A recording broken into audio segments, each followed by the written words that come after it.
Well, welcome back, everybody. This is Pucks from the Pine Tree Pod. I'm your host, Benjamin Kennedy. Happy Sunday night to everybody out there. How are we doing? Been a couple days without any hockey, right? It's been a little bit of a stretch, and we still have a couple more nights to go, a couple more sleeps before we get to Wednesday night and this, what I think is going to be an amazing rematch of the Stanley Cup final. The Florida Panthers coming out of the East and the Edmonton Oilers coming out of the West for the second straight season. Hope you all had a great weekend. Had some nice little sunshine up here Sunday here in southern Maine, so that was great to see amongst all the rain we've had. So spent the weekend with my little kid. Did a lot of playing. Did a lot of some outside time today. It was just great, and taking some nights to actually get some sleep. The last two nights actually in bed before 10 p.m. I don't say that very often. Doesn't happen very often, but taking the opportunity with no hockey to catch up on some R&R. So that's been really good. But man, I can't wait for Wednesday. This is going to be a lot of fun. I was excited about this matchup a year ago. And despite the fact I picked against both of these teams winning these series, I am super excited about what we're going to see come Wednesday night. So let's dive in, guys. Let's get after it. What are the expectations here? Maybe for us, what are the expectations for the teams? I think the first thing I look at is, and I'm going to quote Mick Kern from Under Review, NHL Radio's Under Review. He had this take this week, so I want to give him full credit for it. I completely agree with him that both of these teams are better. And when I say better, deeper, their roster's a bit deeper than prior year, which is pretty amazing to say that both of these teams won their conference, Game 7, Stanley Cup. But I think both these teams are highly improved over the prior year. For Edmonton, I think their forward group is deeper, a little bit more physical with, of course, Kane being back and healthy, Frederick out there. You added Wallman on the D line, and of course, Ekholm now healthy too. So that's great to see. And for Florida, obviously the additions of Marchand, Jones, who was, I'm not a big Seth Jones guy, but has played all right, has given them some depth there. Yeah, I think both these teams are actually deeper than they were a year ago. So great to see. I do think we should see a very high scoring affair. Both of these teams know how to put the puck in the net. In these playoffs, these are the two leading scoring teams. Florida with 66 goals, Edmonton with 65. The next closest team, Dallas, at 45. Like, holy smokes, these guys can put the puck in the net. I don't think that's going to change in this series. I think you're going to see a lot more of that as we dive in here. A couple more things I think we should expect is no surprises, meaning from both of these clubs. I don't think there's anything that Florida's going to do to Edmonton or Edmonton's going to do to Florida that they're not going to be prepared for. These teams know each other very, very well. Of course, going back to last season, of course, they played a couple times in this regular season, but there's not going to be any surprises. And you're not going to see coaches, making mistakes under pressure. These are two very, very good coaches, obviously, with Paul Maurice, Stanley Cup champion, and Knobloch, not quite all the tenure, I would say, as Paul Maurice. Maurice been around a long time, but both these guys are very cool, calm, and collected, and you're not going to see these guys making any mistakes, a la LA Kings, under the pressure of a playoff game. Regular season, of course, it's been a little while since these two teams have played, only the two times. Florida winning both of these games back on December 16th. Florida at Edmonton, getting that one 6-5, so high scoring there. And on February 27th in Florida, Florida won that one 4-3. Do a quick run through the stats here just for the postseason for both of these clubs. Florida goals for 3.88 versus Edmonton at 4.06. Goals against 2.29 for Florida, Edmonton at 2.81. Power play 23.2% for the Panthers, 30% for the Oilers. The PK 87.9% for Florida, 66% for Edmonton. We'll talk about that later. And the faceoff circle, 45.6% for Florida, 48.4% for the Oilers. So neither team over 50% in those numbers. Goaltending, Bobrovsky, of course, doing Bobrovsky-like things, 2.11 goals against, a 912 save percentage, 3 shutouts so far in the playoffs. For Stuart Skinner, 2.53 goals against, and a 904 save percentage, Played very good in that Dallas series. 3 shutouts for him so far in the playoffs. Your points leaders for each team for Florida, of course, you have Barkov at 6 goals, 11 assists for 17 points. Bennett, 10 goals, 6 assists for 16 points. And Matthew Tkachuk, 5 goals. I almost said Keith there for a second. Matthew Tkachuk, 5 goals, 11 assists for 16 points. And for your Edmonton Oilers, of course, Connor McDavid, 6 goals, 20 assists for 26 points. Draisaitl, 7 goals, 18 assists for 25 points. And Nugent Hopkins, 5 goals, 13 assists for 18 points. Just a real quick look at some of the points and some of your your numbers out there. Really, if I want to dive into, as I looked at this series, because I'm sitting here flipping a coin, I don't know which way to go with it. I start to think about the what ifs. If Florida's going to win this series, what do they got to do? What are some big picture things? If Edmonton's going to win, what are some big picture things they've got to do to win this series? So I've just got a kind of a quick top 3 list we're going to go through for each club. We're going to start with the Florida Panthers. First thing, if they are going to win this series, they have got to get to their forechecking game. I'm just going to write that in here. Excuse my writing. Forechecking. They've got to get to their forechecking game early and often. Edmonton, I believe, to be a faster team than the Panthers, and they may just be as deep offensively as the Panthers, even with the Hyman injury. You need to make them uncomfortable early. You need to get them out of their rhythm. You got to pull them into those physical battles, man. You let this team get into a rhythm. I mean, you saw how quick McDavid and Draisaitl can just put points up when you just let them go. I mean, go see those last couple of games against Dallas, when just Dallas just didn't have anything left. For Florida, this is their identity. This is how they play. They got to play that identity to win this, second cup in a row. Second, what if for Florida is going to be special teams. No surprise here. I'll just write the ST up there. Yeah, listen, while Edmonton's PK did a great job against Dallas in the past series, their PK percentage is still sitting at 66%. Yes, Ekholm is back, of course, so that's going to help Edmonton. But I do believe this PK and Stuart Skinner can be gotten to, and you're going to have to take advantage of that if you're the Panthers. On the other side, yes, play your typical physical style, which, as we just talked about, right? You want to get to the forechecking game. You want to do what you're good at. You want to play to your identity. But don't take the dumb penalties. Florida has a propensity to take dumb penalties. You want to minimize the time in the box because, man, Edmonton's power play is absolutely electric. Even without Hyman out there, you've got 2 of the best players in the world just, putting in the puck whenever they want to at 30% on the power play for them. So stay out of the box. And I would say the last point here for Florida, if they're going to win this series, is going to be the third line play for the club. Third line. This is part of why I didn't become a teacher, is I don't think my chalkboard skills would have been nearly good enough to be a teacher. So do apologize. But listen, looks like Lundell and Luostarinen going to be back for game 1. Of course, Lundell, 5 goals, 7 assists for 12 points so far in the playoffs. Luostarinen at 4 goals, 9 assists for 13 points. They're ready to go. Great news, as you can now pair them back up with Marchand, who's got 4 goals, 10 assists for 14 points, really remaking what's maybe possibly been the best line in the entire playoffs so far. Listen, can this line take advantage of some opportunities against that Edmonton depth? I'm imagining that the McDavids of the world, the Draisaitls of the world, they're going to be more focused on, the Barkov, Sam Bennett, Tkachuk types of lines that are out there. So that third line for Florida may get some opportunities to do some damage.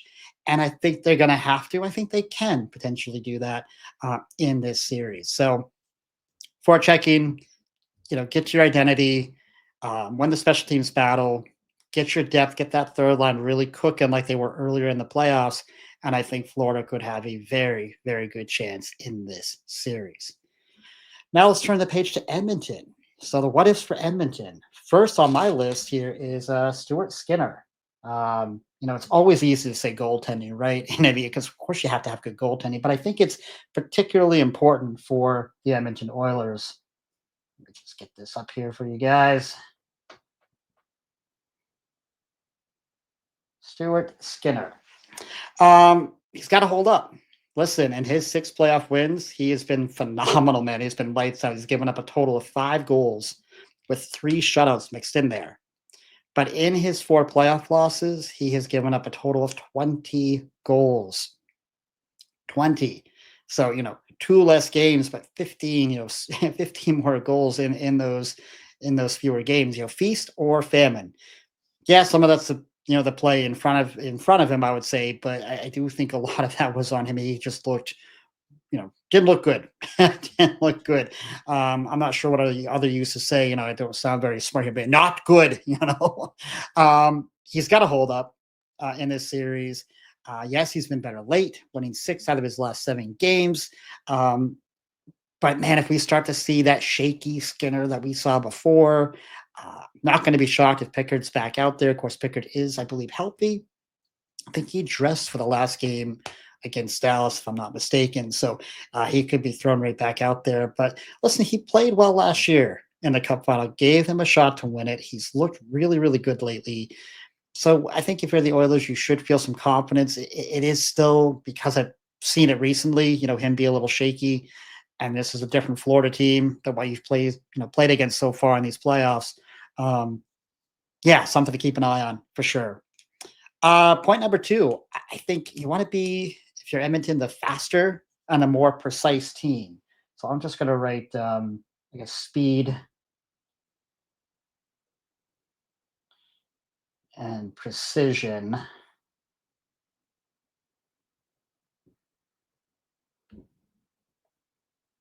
And yes, I know I need a better tripod. I need a bigger board here.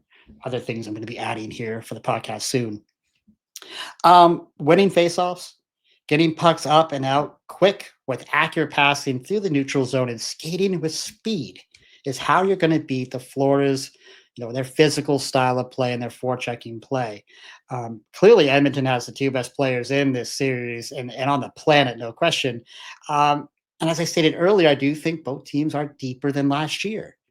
So do we think, however, that Edmonton, despite the fact that both teams have improved and maybe gotten deeper, do we feel that Edmonton has caught up to Florida concerning that overall forward depth?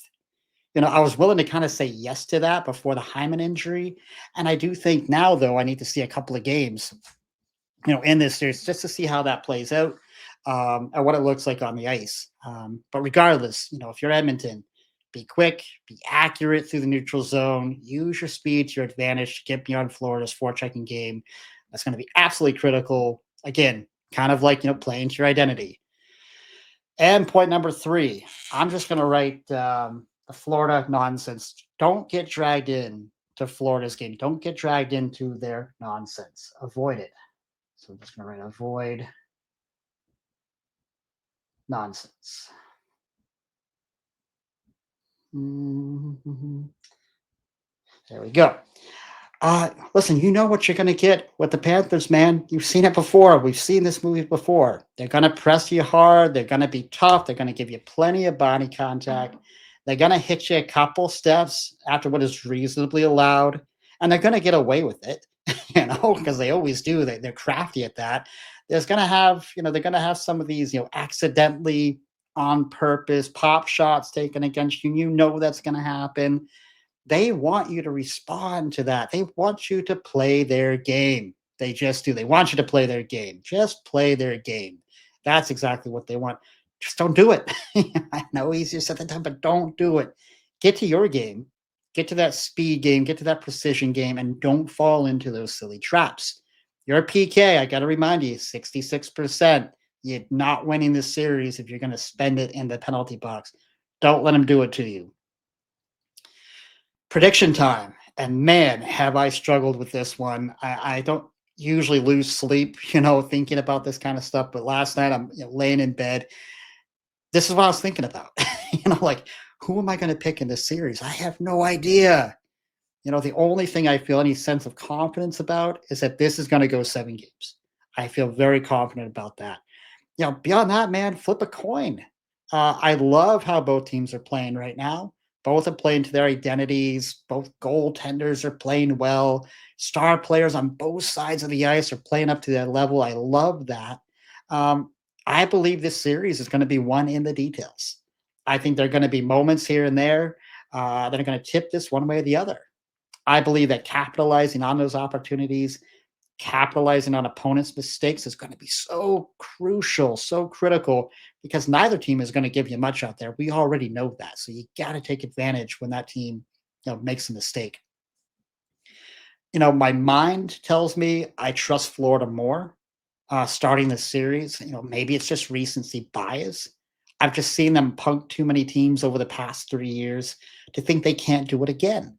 The Hyman injury does worry me a little bit, and I want to see how that plays out early in this series. And for as much as we just kind of praise Stuart Skinner, and he's played great lately, man, he still makes me nervous. He just does. I'm sorry.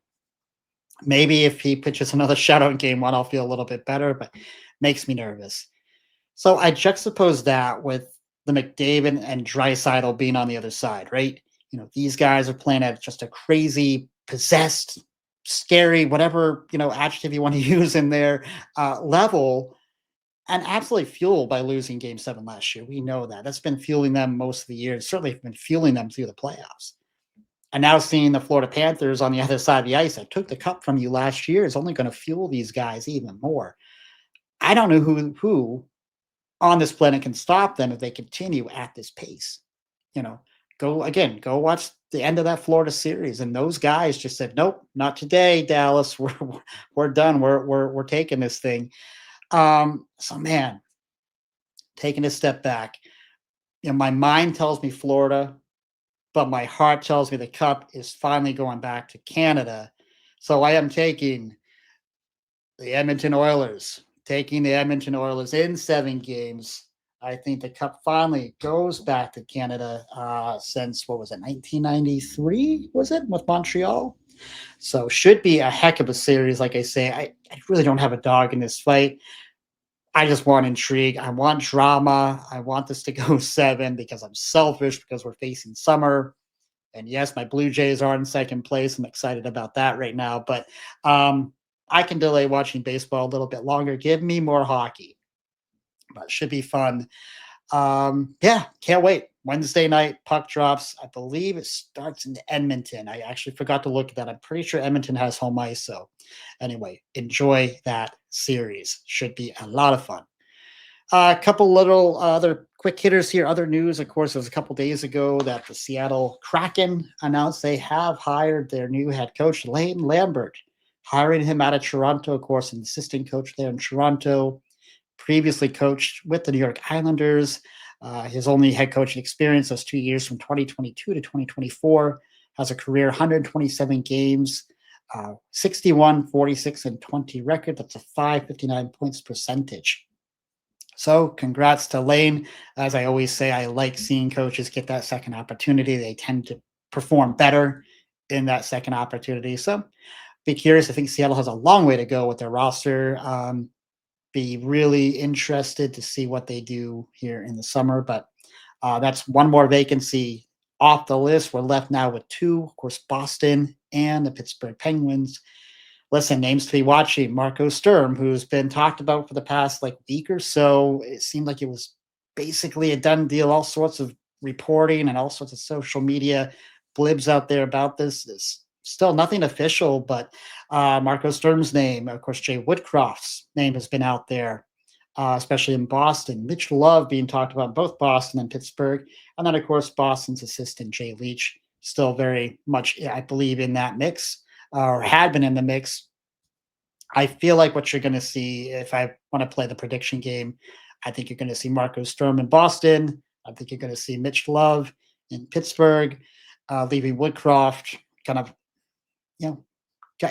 without a chair, again. And who knows about Jay Leach? Does he stay on with Marco Sturm if that's the case? I kind of hope he does. I like him as an assistant. Some spots for Woodcroft. I'm looking at early season firings. I'm looking at the LA Kings with Hiller. Of course, a new GM out there, a new boss out there. Does Hiller survive beyond Thanksgiving?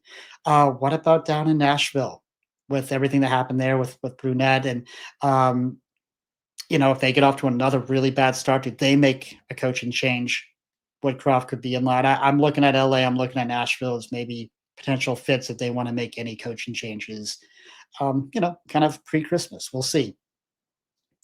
And last note here, ECHL got their Kelly Cup final started last night. Toledo winning that game 3-1 versus Trois Rivières. All scoring happened in that second and third period, so good to see that. It was an exciting game from what I was told. I did not watch it. Hoping to catch some of this series though. Game 2 kicks off Monday night at 7:50 Eastern time from Toledo, Ohio. So we'll see if Trois can get the tying game and get it back up to Canada. So anyway, guys, that's what we have for you tonight. Thank you so much, as always, for watching and listening. If you do like what you're hearing here, please don't forget to hit the like button, hit the subscribe button down below. I absolutely appreciate it. And until next time, everybody, be kind, show love, and God bless.